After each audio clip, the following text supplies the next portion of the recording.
Hello, hello, je suis ravie de vous retrouver pour cette guidance Oracle Astro des Vierges et Ascendant Vierge pour le mois de décembre 2024.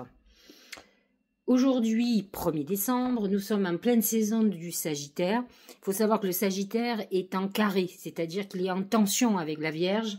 Il faut dire que la Vierge est dans le détail et que le Sagittaire voit tout grand. Donc, ils sont très opposés. Le soleil est dans le Sagittaire jusqu'au 21 décembre. Il est positionné dans votre maison 4. Il représente le foyer, la famille, vos racines, votre nostalgie, la mémoire, le passé. Alors, en pleine période de Noël, effectivement, vous êtes complètement, vous replié sur la famille. Peut-être êtes-vous complètement consacré, vous consacrez-vous actuellement à un bien.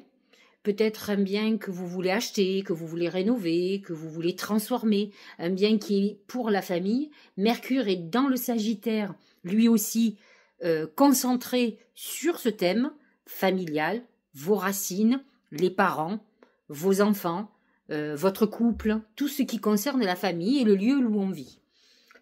Donc Mercure va être direct à partir du 16 décembre, ça ira beaucoup mieux. Attention aux discussions de famille, aux choses qu'ils ont à établir. C'est un peu complexe, ça peut amener des quiproquos en tout cas jusqu'au 16 décembre. Lorsque Mercure sera direct, vous aurez beaucoup moins de possibilités de rentrer dans des conflits ou dans des quiproquos sur des paroles, sur des mots qui peuvent être dites et qui peuvent déclencher de gros problèmes. Nous avons ensuite, nous sommes dans la saison du Capricorne, et le Capricorne, comme vous le savez, est un signe de terre comme la Vierge, et donc c'est une belle saison pour vous. Alors, maison 5, maison de la chance, maison des enfants, du plaisir, de l'amour, de la procréation, de la créativité. Le soleil va être porté là-dessus. C'est vrai qu'à partir du 22 décembre, vous êtes dans une période plutôt de plaisir. Bon, c'est Noël jour de l'an, vous êtes hyper synchro avec tout ça. Vénus sera dans cette maison 5, Vénus en Capricorne, qui peut amener effectivement une nouvelle rencontre ou un regain amoureux pour les couples. On est dans une période intéressante. Ça peut être un moment pour les Vierges et Ascendants Vierges qui ont envie de faire un bébé, de tomber enceinte. Comme vous le savez, Pluton est rentré en Verseau, il a quitté le Capricorne. C'est vrai que pour vous, ça a amené une transformation très importante de votre vision de l'amour, peut-être d'un rapport avec vos enfants. Là, Pluton s'installe dans votre maison 6, maison du travail, des obligations et aussi, alors des animaux de familiers aussi, hein, sachez-le, et il va être sur la santé. Donc, amis vierges, surtout celle du mois d'août, alors 23 août, 24 août, c'est vous qui allez être touchés. Vous avez tout intérêt à vous concentrer sur votre santé. S'il y a une problématique au niveau de votre santé, que ce soit santé morale, santé physique, si vous êtes dans des addictions, c'est le moment de vous concentrer pour régler le problème. Parce qu'autrement, attendez-vous à avoir de gros problèmes. Pluton va faire son œuvre et effectivement va faire sortir de vous-même tout le mauvais pour pouvoir s'en libérer. Donc c'est une vraie digestion, c'est un vrai travail de transformation qui va s'opérer et qui peut être compliqué. Identiquement, ça peut être au niveau professionnel, du travail quotidien. Vous pouvez en avoir ras-le-bol de la manière dont vous travaillez. N'oublions pas que Pluton est en Verseau et donc il va amener une libération. Avant d'être libéré, il faut pouvoir s'évader, il faut pouvoir régler un problème. Donc effectivement, ce Pluton en Verseau va transformer votre vie quotidienne. Peut-être que vous aurez ras-le-bol. Alors ça, c'est un truc de vierge. Hein. Moi, je suis bien placée pour le savoir. Moi, je suis surchargée. C'est bien pour ça que j'ai fait un zona, hein, d'ailleurs. Et en plus, je manquerai. Donc, j'essaye actuellement de m'alléger, d'essayer d'être un peu moins dans les obligations, dans les côtés principes. Voilà, j'essaye d'être un peu plus souple, un peu plus cool avec moi, un peu moins psychorigide sur certaines choses et de ne pas me donner des obligations que je n'ai pas à avoir. C'est très compliqué. Savoir dire non aussi. Et donc, Pluton va vous obliger à ça parce qu'autrement, comme moi, vous allez tomber malade si vous ne faites pas. Donc, l'avantage, c'est que les vierges, on est hypocondriaques. On n'aime pas la maladie. Moi, c'est la seule chose que je crains. Donc, en fait, ça va nous pousser à faire ce qu'il faut pour ne pas tomber malade. Donc, voyez où est la problématique et réglez le problème. Vénus est en maison 6. Attention aux soucis gynéco, urinaires, ça peut être une des problématiques. Vénus peut vous faire rencontrer quelqu'un. Alors, Vénus en Verseau, ce sont toujours des gens très libres, hein. La Vierge, elle n'est pas possessive, mais elle a envie de choses stables. Elle a envie de quelque chose qui est de quelqu'un fiable et pas quelqu'un qui soit là juste pour s'amuser. Donc, vous pouvez avoir une aventure, mais une aventure de quelqu'un que vous puissiez rencontrer en allant faire du sport, en allant danser, etc., dans une routine habituelle, en allant au supermarché ou au boulanger, hein, par exemple. Le Poisson, Saturne et Neptune sont dans votre maison 7. Le Poisson est très important pour la Vierge, hein, c'est son signe complémentaire. Neptune en Poisson à 27 degrés, il touche les derniers décans. Ceux qui sont autour, alors moi je suis à 28 degrés, donc 20 septembre, 27 degrés, 21 septembre comme moi aussi, 28, moi je suis à 28 degrés, donc 27, là il est à 27. Il va redevenir direct le 8 décembre.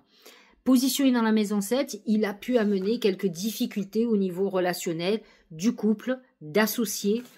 Beaucoup de choses sont nébuleuses. Là, Neptune va revenir direct. Il peut amener des éclaircies sur certaines situations.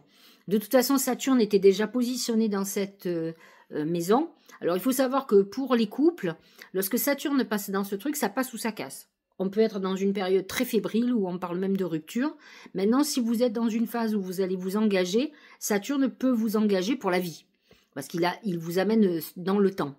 Maintenant, il faut passer la crise hein, quand même de toute façon, et y compris dans les couples ou avec les autres. On peut être en crise par rapport à la relation aux autres. Et Saturne va vous réguler de toute façon. Uranus est en taureau. Alors vous voyez, là vous avez Uranus en taureau, signe de terre comme vous. Vous avez le Soleil et Vénus en Capricorne, signe de terre comme vous. Donc c'est une période très intéressante le mois de décembre pour vous. Uranus va toucher le dernier décan. Ceux qui sont un petit peu avant moi, donc ceux qui sont autour du 16-17 septembre, 18 septembre. Et effectivement, il peut amener des bouleversements dans votre vie, plutôt imprévus, des perspectives nouvelles, l'envie de voyager, de déménager. Attendez-vous à de l'inattendu, hein. Mais un inattendu qui vous ouvre des perspectives que vous n'aviez pas imaginées, un horizon nouveau dans votre vie, un nouveau démarrage de vie. C'est plutôt intéressant. Jupiter est en Gémeaux. Alors, le Gémeaux et la Vierge, c'est vrai, ils sont dirigés tous les deux par Mercure, donc ils s'entendent bien intellectuellement, mais ils ne sont pas en accord hein, quand même. Hein. Donc, Jupiter est en Gémeaux, positionné dans votre maison 10, vos ambitions. Jupiter va amplifier vos envies, vos désirs, vos ambitions. Il va vous amener à œuvrer pour aller dans ce sens. Comme je l'ai expliqué à tout un chacun, Mars est rentré en Lion. Il est dans votre maison 12. Donc, il est un peu confiné. Il peut y avoir des révélations de trahison, des conflits, des choses qui réapparaissent. Attention, attention aux conflits. Parce que la maison 12 est quand même une maison d'enfermement et d'épreuves. Ça peut être des moments où psychologiquement ça soit très difficile. Faites attention parce que Mars c'est quand même l'énergie, le Lion aussi c'est du feu. Et donc vous pouvez avoir des problèmes comme moi. Hein. Mars en Lion, moi dès que Mars est rentré en Lion, j'ai fait le zona et il paraît que c'est le feu quoi, donc c'est du feu. Donc c'est une implosion, vous voyez, on s'éclate. Alors, et là il y en a pour un moment hein, quand même, hein, parce que Mars est rentré en Lion pendant plusieurs mois. Au lieu de rester 1 mois et demi, il reste quasiment 7 mois. Il n'y a qu'en janvier qui va retourner un peu en Cancer, qui est un signe ami pour vous, qui est dans votre maison 11. Mais en attendant, il est dans la maison 12, la maison des épreuves. Hein, et de tout ce qui est psychologique aussi. Hein. Nouvelle lune en Sagittaire, positionnée dans votre maison 4. Donc vous allez regarder ce qui se passe aujourd'hui autour du premier, ce qui se passe au niveau familial. Pleine lune en Gémeaux, c'est l'axe 4-10. La confrontation entre vos ambitions et le côté familial, trouver le juste milieu, vous allez regarder ce qui se passe. Et quand même, nouvelle lune en Capricorne, la plus intéressante pour vous pour faire des vœux. Sauf si, par exemple, comme moi, vous êtes ascendant Sagittaire.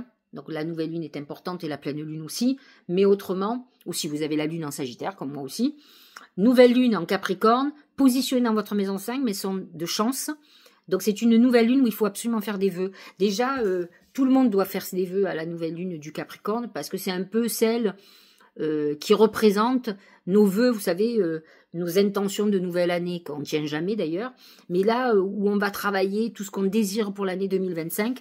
Donc c'est vrai que cette nouvelle lune est importante. Positionnée dans votre maison 5, elle amène beaucoup plus de chances que les autres de la réalisation de vos vœux. Donc, c'est un bon moment pour faire des vœux. Voilà pour l'astrologie. On va regarder ce que nous disent les oracles. On va commencer de suite avec mon oracle, l'oracle magique du mar de café.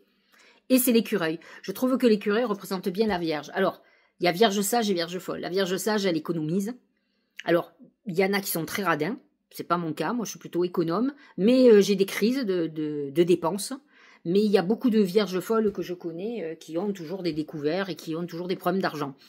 L'écureuil vous amène, alors c'est une période, ce mois de décembre, vous allez beaucoup compter. Comptez sur votre épargne, comptez ce que vous devez payer, peut-être avez-vous des choses à payer, des dettes, des crédits à rembourser. Peu importe, je vous vois dans le calcul de votre argent. Calcul, regardez vos comptes en banque, faire des déplacements d'argent, enfin voilà, on est dans le financier sur ce mois de décembre. Au niveau professionnel et argent, c'est le bébé. Le bébé, c'est les nouveaux projets. Il y a un nouveau projet qui est en train de pointer. Vous êtes en train de mettre quelque chose en route et c'est plutôt bien. Vous êtes motivé. C'est une motivation certainement assez créative, mais peut-être aussi pour gagner votre vie ou mieux votre vie. Donc on est dans cet engouement de nouveautés et de choses qui vont être nouvelles. Vous voyez que vous avez quand même Vénus qui est en Capricorne jusqu'au 7 décembre, qui va vous aider, qui peut vous faire rentrer pas mal d'argent. Et le soleil qui est à partir du 22 décembre, qui est très positif pour tout ce qui est création d'activités nouvelles, création artistique, etc. Au niveau santé, au niveau amour, pardon, c'est les mains. Les mains, c'est deux choses. C'est la réconciliation. Si vous êtes dans une période de rupture avec quelqu'un, on est en phase de se réconcilier. Donc ça, c'est plutôt bien. C'est des retrouvailles aussi de quelqu'un du passé. C'est la fraternité, l'amitié, peut-être une amitié amoureuse, quelqu'un qui est près de vous, finalement, où vous allez vous rendre compte que c'est quelqu'un d'important. La Vierge a besoin de sécurité, donc elle peut complètement être raisonnée dans sa vie amoureuse et aller avec quelqu'un qui est rassurant, qu'elle connaît, qui n'est pas inconnu du coup. Les mains représentent aussi le contrat. Ça peut être une phase d'engagement où on a envie d'aller dans quelque chose de sérieux, s'engager, un pacte, un mariage, pourquoi pas vivre ensemble. Il ne faut pas oublier quand même qu'on a Vénus en Capricorne dans la maison 5, la maison de l'amour. Donc on est dans une période très amoureuse. Et ce soleil en Capricorne et qui est quand même dans la maison 5, la maison des amours, mais le Capricorne qui est dans l'engagement à long terme. Au niveau santé, c'est le désert. Le désert, c'est l'épreuve. C'est une période initiatique. Donc si vous avez des soucis de santé un peu comme moi, eh bien vous devez comprendre que ce n'est pas un hasard, que vous avez quelque chose à comprendre, que vous êtes dans une période d'épreuve. Et qu'il va falloir que vous preniez soin de vous, que vous vous occupiez de votre santé, que vous soyez vigilant. Donc c'est une période un peu difficile. Le désert représente le feu aussi, la chaleur. Donc moi en tout cas ça correspond. Mais pour d'autres ça peut être un moment où effectivement on n'est pas en bonne santé, on manque de vitamines, on manque de plein de choses. C'est un bon moment pour faire des examens médicaux, voir de quoi vous manquez, comment va votre santé intérieure. Et faire ce qu'il faut pour aller bien, faire une cure de vitamines, manger bien. Bon, c'est pas la meilleure période pour la période de Noël. Enfin bon, on mange pas mal tous les jours. On va manger le 24 et le 25 et le 31, le 30 et 31. Entre-temps, on peut manger des légumes, des soupes, etc. Enfin, voilà. Donc, au niveau santé, attention, parce que c'est le désert et c'est une période d'épreuve. Et c'est la restriction, donc ça peut être un moment où on doit faire un régime, on doit faire très attention. Où on ne doit pas faire trop la fête, ou en tout cas où on peut être dans une période, si vous avez des addictions, arrêtez l'alcool, les drogues, les médicaments, enfin voilà. J'ai demandé à mes guides comment la chance allait se manifester, et là nous avons le chameau. Le chameau, c'est tu es en épreuve, mais tu continues à avancer. Donc ça, c'est une première chose, donc c'est-à-dire que vous n'êtes pas dans une période statique, vous avancez, même si vous avancez difficilement. Donc ça c'est déjà une bonne chose, parce que quand on est dans une période de blocage, notre vie est bloquée, donc c'est pas hyper sympathique. Par contre, le chameau représente aussi le Gémeaux. Et donc Jupiter est positionné dans votre maison 10 et il vous amène une chance sur vos ambitions. Vous allez avoir des ambitions beaucoup plus importantes. On sait bien que la Vierge a un côté un peu... c'est les petites mains, celles qui sont dans l'ombre. Et là, pour une fois, peut-être vous allez avoir des ambitions un peu plus importantes, peut-être l'envie d'être un peu plus en avant, et c'est peut-être une très bonne chose pour vous. Donc la chance est là. Jupiter vous accompagne quand même pour aller vers vos ambitions et être très ambitieux et ambitieuse. Donc n'ayez pas peur à voir un peu grand. La Vierge, c'est l'infiniment petit. Alors pour le moment, ça serait bien d'être un petit peu infiniment grande. J'ai demandé à mes guides qu'est-ce qui allait se passer pour les lunes et dans les rituels. Il y a l'homme. L'homme représente l'action, les énergies masculines et c'est Mars. Donc, il faut faire très attention. C'est une période où il faut agir. Vous avez quand même la nouvelle lune en Sagittaire en maison 4. Il peut y avoir des conflits, il peut y avoir une problématique avec un homme. Donc, à vous de faire des vœux, d'essayer d'apaiser les choses pour ne pas avoir de conflit. Regardons les autres oracles. On va commencer avec le Tao. C'est le conflit, justement, je venais d'en parler. Soif de pouvoir, hostilité, jalousie, entêtement, agressivité, peur, compétitivité, controverse. Vous pouvez rentrer dans une phase ce mois-ci de conflit avec quelqu'un, peut-être de la famille, un frère, une sœur, un parent, un oncle, une tante, peu importe, un très bon ami, en tout cas, un compagnon, une compagne. On est dans un conflit de famille. Il y a quelque chose, il y a un affrontement, peut-être des éclaircissements à voir. Faites très attention, tant que Mercure est rétrograde, jusqu'au 16 décembre, tout peut tourner vinaigre. Donc, et ça pourrait confirmer ce que dit l'oracle. Regardez cette belle colombe, c'est la bonne nouvelle. En vous réjouissant du bonheur, du succès d'autrui, il rejaillit naturellement sur vous. Vous avez une colombe qui est un messager de bonnes nouvelles, messager d'apaisement, apaisement d'une situation, apaisement d'un problème de santé, apaisement d'une période difficile. Vous avez une très bonne nouvelle, quelqu'un qui vous apporte, alors c'est un message d'amour, message d'aide. Vous pouvez avoir une très belle opportunité professionnelle. Les nouvelles sont bonnes, il y a quelque chose qui est en train de se passer pour vous. Donc vous voyez, à la fois on voit qu'il y a des conflits, mais il y a aussi, il y a 30 jours, 31 jours dans le mois de décembre, donc heureusement pour nous, il va y avoir des moments heureux. La légende personnelle. Votre cœur et votre âme vous guident pour accomplir votre raison d'être. C'est très important. J'ai eu cette semaine des personnes qui m'ont demandé quelle était leur mission d'âme. Et je peux comprendre, parce qu'à un moment donné, quand on est dans sa vie professionnelle, dans sa vie, on se sent en décalage. Moi, j'ai la chance que je fais ce que ma mission d'âme voulait, depuis toute jeune. Donc, effectivement, je suis en accord, j'aime ce que je fais, je me sens être utile. Alors, j'ai expliqué quand même à cette personne qu'on n'est pas un signe au hasard. Et la Vierge a toujours besoin d'être utile. Alors, dans sa manière de fonctionner, dans son métier. Donc, à vous de voir et à comprendre si vous avez l'impression d'être utile. Alors, attendez, utile ne veut pas dire faire abstraction de soi, ça c'est un gros problème sur les Vierges, ni se sacrifier, d'accord? Mais par contre, faire des choses qui font que ça va vous nourrir positivement et vous allez sentir que vous servez, que vous avez fait du bien autour de vous. Moi, personnellement, quand je vois que j'ai aidé quelqu'un, que j'ai des messages en ce moment où les personnes parlent, me disent, vous savez, votre conversation m'a fait du bien, vous m'avez apaisé, eh bien, j'ai rempli ma mission et c'est ça qui me nourrit, qui me fait du bien, qui nourrit mon âme, qui fait que je sais que je suis sur le bon chemin, que je fais ce que j'ai à faire. Donc, à vous de trouver, mais dites-vous qu'en tant que Vierge et ascendant Vierge, obligatoirement, votre mission d'âme est certainement d'être utile à l'autre. Encore une fois, en mettant un cadre, en n'étant pas excessif, être utile à quelqu'un ne veut pas dire l'assister, c'est l'accompagner, l'aider, lui donner une clé et que la personne doit ouvrir la porte. Ne faites pas tout. La Vierge a tendance à assister les autres. Et à un moment donné, tout est trop lourd. Donc il faut changer ça, modifier ça. En tout cas, réfléchissez-y. J'espère que ça va vous aider à comprendre ce pourquoi vous êtes fait et ce qui va vous nourrir. Et je trouve que dans cette période de Noël, c'est une bonne période pour se poser ce genre de questions, puisque Noël représente quand même le partage, le bonheur. C'est une célébration sur nos défunts qui ne sont plus avec nous et donner du bonheur, que ce soit aux enfants ou que ce soit à des gens autour de nous, par un petit cadeau, par un geste, par un repas, par quelque chose qui vient du cœur. Voilà, j'espère que cette guidance vous aura éclairé, chers amis IES Vierge. Je vous dis à bientôt, passez des très bonnes fêtes, je vous souhaite un très joyeux Noël, un bon boudin comme on dit en Provence, et puis je vous dis à l'année prochaine.